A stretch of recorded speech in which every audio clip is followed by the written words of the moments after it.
When I did the Layla Lee fight, I was getting pummeled. They were holding ice packs to my face in between tapes. I was getting knocked up and I had some gnarly bruises after that. We seriously need to break down what just went down with Sydney Sweeney because her latest interview has people buzzing nonstop. She's been in the middle of so many controversies lately, and while she dodged a lot of questions, she finally touched on the internet's wild reaction to her bathwater soap stunt. But that wasn't even the start of the drama. Everything really kicked off when Sydney teamed up with American Eagle for their big denim launch. She's the face of the whole campaign, rocking a denim jacket and jeans from head to toe. In the ad, she talks about how genes get passed down like hair color, personality, and eye color, and then she hits it with the line, "My jeans are blue." It was meant to be cheeky wordplay, but the internet wasn't laughing. Instead of focusing on the clothes, people zoomed straight in on the great jeans angle.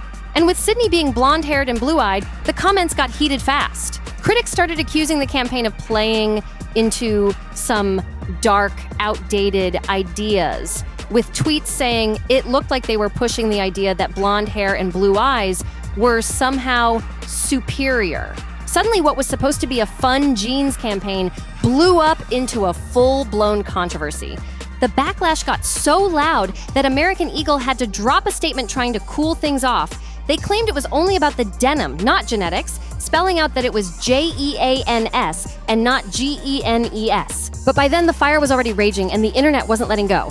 And once that firestorm started, people didn't just stop at the ad. They started digging deeper into Sydney's personal world. Fans began combing through her past, pulling up receipts, and suddenly her political ties and affiliations were being dragged into the spotlight, too. What started as a denim ad turned into a messy debate about way more than just fashion. Then came the bombshell. Reports dropped that Sydney was actually registered as a Republican in Florida back in 2024. And just like that, the internet went off the rails. Conservative voices jumped on the story and started hyping her up, while critics dragged her harder than ever. Even Donald Trump himself allegedly chimed in, calling the denim ad fantastic and giving Sydney public praise. And if that wasn't messy enough, people quickly brought up those old photos of her family rocking Trump supporter hats at a party, which only made the backlash explode even more. What started as a denim promo had now turned into a political battlefield. Suddenly, Sydney wasn't just a brand ambassador, she was being painted as a symbol in a culture war she didn't even comment on. And speaking of comments, how did Sydney respond? Well, she didn't. She stayed silent, even when people confronted her in person about the ad. No statements, no clarifications, nothing. But in her first big interview since the chaos, this time with the Wall Street Journal, she made her stance crystal clear. She refused to talk about the American Eagle drama, the backlash, or even her voter registration. She shut it all down with a firm no comment, no spin, no vague PR talk, not even a carefully scripted line. Just straight up silence. That silence made people speculate even more, because when you don't say anything, the internet fills in the blanks. Still, Sydney wasn't totally closed off. She chose to open up about a different controversy, the infamous bathwater soap. Earlier this year, she revealed she had started selling soap made with her actual bathwater, and the internet lost it. Some said she was sexualizing herself for clout, while others accused her of cashing in on literally anything with her name attached. It wasn't just a quirky side hustle. It became a whole debate about whether she was hustling smart or just saying yes to every brand deal in sight. The soap collab itself was with none other than Dr. Squatch, and the drama didn't stop there. People pressed Sydney hard, asking if she actually had equity in the company. Like, was she just doing a promo? Or was she smart enough to secure a piece of the pie in her contract? She completely dodged the question, which only fueled more speculation. Because if she really had ownership, that would mean the bathwater soap wasn't just a one-time check. It could be a long-term hustle bringing her serious money. When the soap dropped, the internet went into full meltdown mode. Some folks blasted her, calling the whole thing gross and desperate, while others argued it was actually a bold clapback to all the people who have sexualized her for years. They claimed she was flipping the narrative and taking back the power, turning something creepy into a business move. Still, The louder voices were calling her a straight-up sellout, saying she was cashing in on literally anything that crossed her desk. And in her Wall Street Journal sit-down, Sydney added fuel to the fire with her own comments. She revealed that most of the criticism over the soap didn't even come from men. It came from women. She found that surprising, even suggesting it felt like a case of women turning on women online. Basically, she hinted that she was facing heavy internalized misogyny dressed up as criticism. That angle got people debating all over again. Sydney even threw shade by comparing it to how fans hyped up Jacob Elordi after Saltburn. She pointed out that people were giddy at the idea of Jacob's bathwater, yet tore her apart for doing something similar. And let's not forget, Jacob's shocking bathtub scene in Saltburn went insanely viral, sparking memes, jokes, and even a Jacob Elordi bathwater candle. That's the moment Sydney seemed to be calling out. Here's where it gets even messier. People loved the Jacob Elordi bathwater candle, but when Sydney put out her bathwater, total backlash. If you didn't catch the movie, Jacob's character in Saltburn has a shocking bathtub scene where he gets a little too comfortable, and then Barry Keoghan's character literally drinks from the tub afterward. That moment went viral instantly, and the internet couldn't stop talking about Jacob's bathwater. Like, it was the hottest thing on earth. Fans even went so far as to make actual candles inspired by it, and the joke spread so much that when Jacob appeared on The Tonight Show starring Jimmy Fallon during his press tour, Fallon literally gifted him one of the bathwater candles. Jacob laughed it off, joking that it smelled like detergent, and the audience ate it up.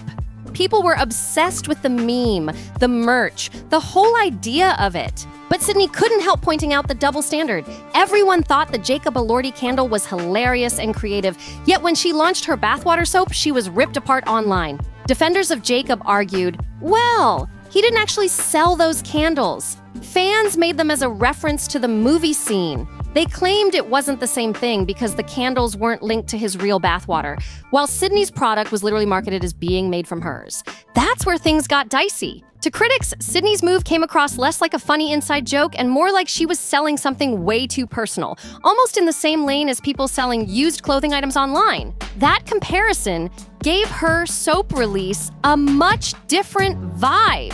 Still, whether people found it clever or cringe, the backlash revealed one big truth. The internet seems to cheer when a man gets the meme treatment, but when a woman flips it into a hustle, she gets dragged for it. Now, here's the kicker.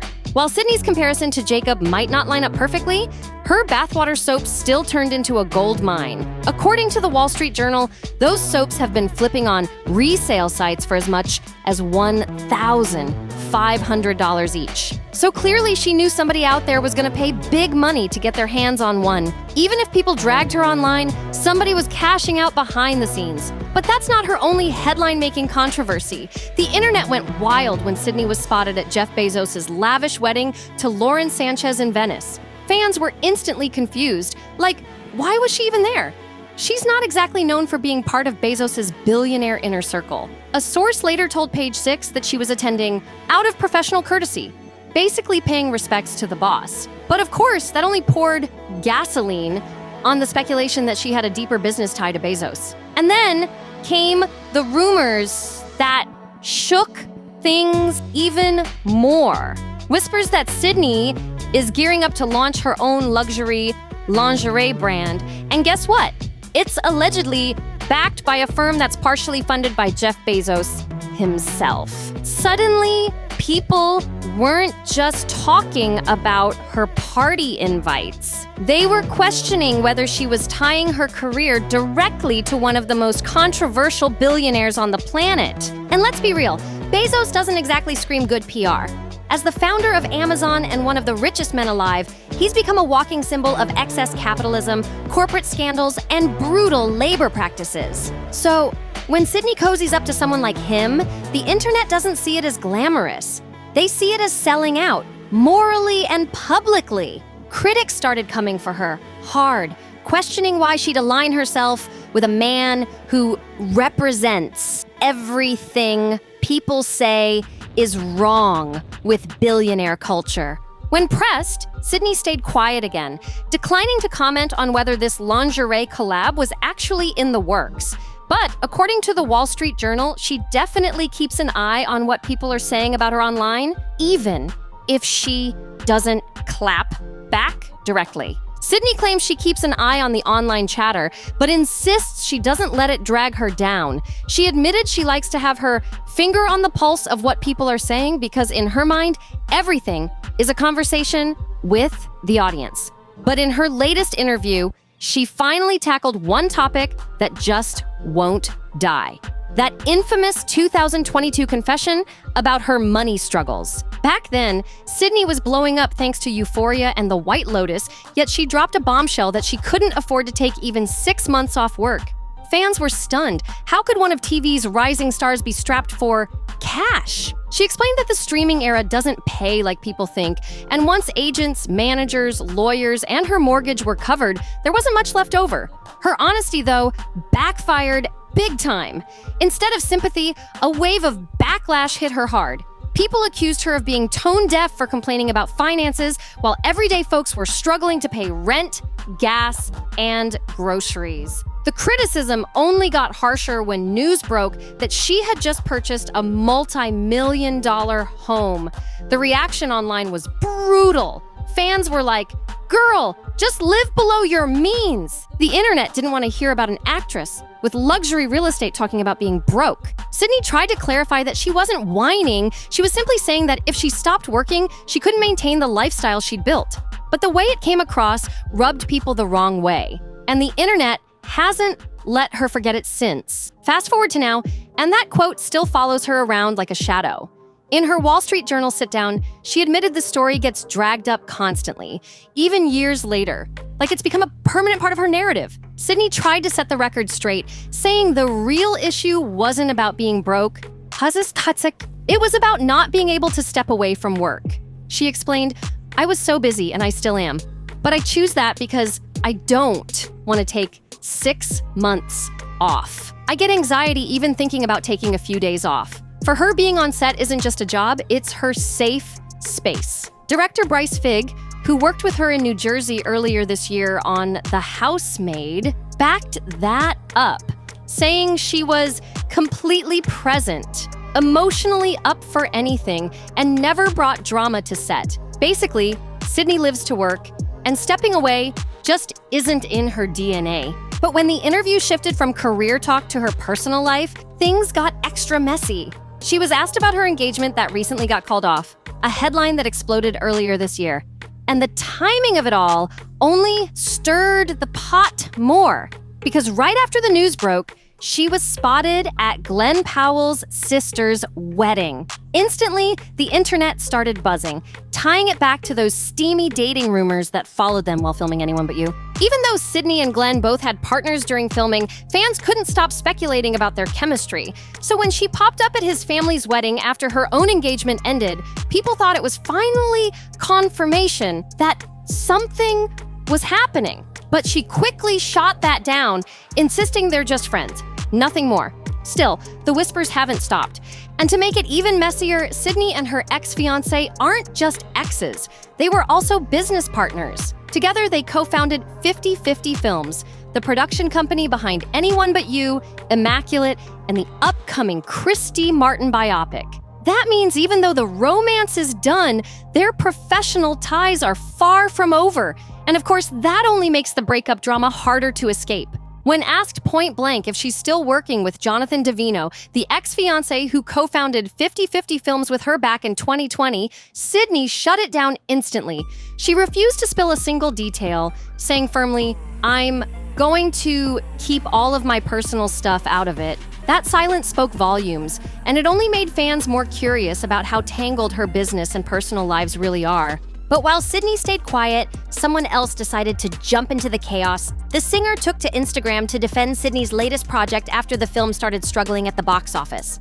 Why? Because people were openly boycotting it, saying they didn't want to support Sydney after all her controversies. The backlash was so loud, it started to overshadow the actual work of everyone involved. Halsey wasn't having it. On her story, she urged fans to go watch the movie, praising director Tony Tost for creating an exceptional film in honor of a genre he knows intimately. She insisted his work and vision were greater than the 24-hour gossip tabloid Denim BS, making it clear that the drama around Sydney shouldn't bury a film that had nothing to do with it. And she didn't stop there. Halsey doubled down, saying, "If you love cinema, then you should know that cinema comes first. Cis cinema." She acknowledged that words matter in today's climate, but argued it was unfair to predatorily rip a hardworking director and crew for a project that was completely separate from, in her words, a pretty dumb advertising take. It was a direct clapback at the mob mentality, and it made headlines on its own. Sydney Sweeney's year has been pure chaos, from steamy romance rumors to business shakeups, PR disasters, and ads that spiraled into national debates. And through it all, she's still front and center in Hollywood's spotlight, whether people are dragging her for bathwater soap or dissecting her denim campaigns. One thing's for sure, the noise around her is only getting louder. She's got multiple films lined up, and with her refusing to slow down, even admitting she gets anxiety if she takes a break, Sydney isn't stepping out of the headlines anytime soon. That means more red carpets, more press tours, and definitely more drama. And if this past year has shown us anything, it's that every single move she makes is going to be picked apart, analyzed, and turned into controversy. So here's the real question. Is Sydney being unfairly targeted, or is she playing into her own downfall with questionable choices? Was her clapback about the Jacob Elordi bathwater hype actually spot on, or was it just another reach that didn't land? And when it comes to her political ties, billionaire connections, and that no comment strategy, is staying silent making things worse? These are the debates blowing up online right now. I want to hear from you. Drop your thoughts in the comments because this conversation is far from over. And if you're living for the drama, the scandals, and the behind-the-scenes chaos of celebrity culture, then you're in the right place. Hit that subscribe button to NoFilter. We drop daily celebrity gossip videos every single day. Don't forget to like, share, and join the conversation. And I'll see you in the next one, right here at NoFilter.